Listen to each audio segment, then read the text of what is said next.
wagize ndakunda cyane kugira ngo uribuze kumubwira nubwo ubonye yahagurukanye n'isibo ikomeye cyane. Iyi ntabwo ari koperative ahubwo ngira ngo kada urabizi mu muco w'intore nta ntore rwose igenda yonyine, kandi kugira ngo usanze Kalisa ari wenyine ntabwo wabumva neza, wazamenya yuko nubwo atabishobora. Kugira ngo rero arashoboye, muraza kumwumvira hariya muri aba basore uko bangana bose. Ubwenge ni ubwanyu kuko komandoma ari mwebwe iherereyeho, utandukanye n'abandi afite ingabo bahari na Kalisa.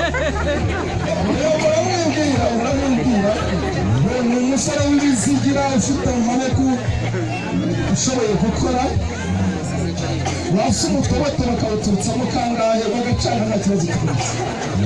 Namutumye n'urutare yarwose akarumenya.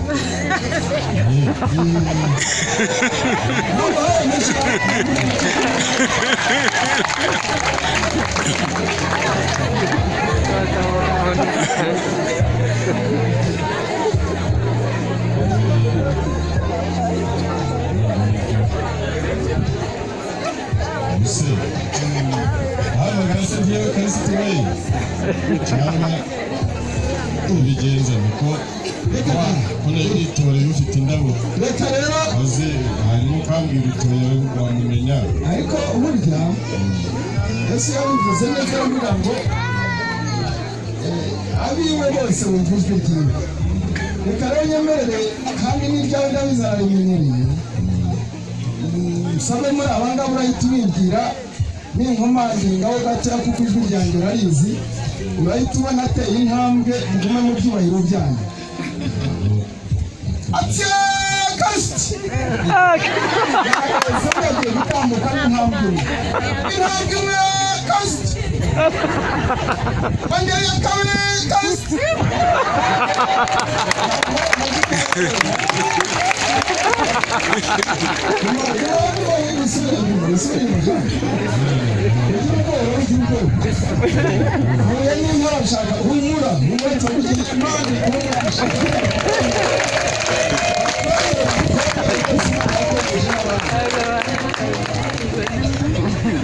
ubuzima ni ukuri mu buzima yarashize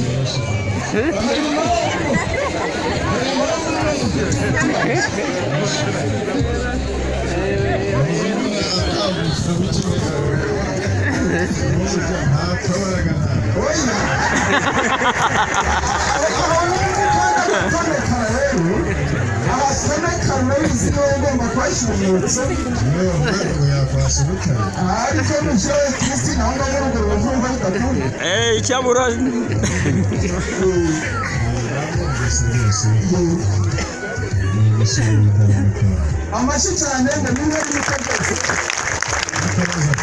akabazo afite karaza gukemuka, nta kabazo koroheje.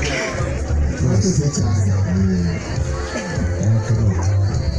namubonye noneho hanyuma rero Kalisa kandi namushimye, reka musabe asuhuze umuryango, urambura ikiganza usuhuze umuryango, uzamura kimwe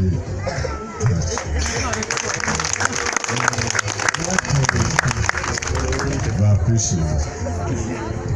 hanyuma reka nsabe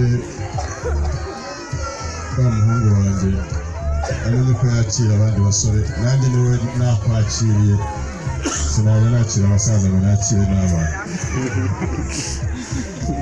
Emu si ni ibyiyumvo ni ibyiyumvo.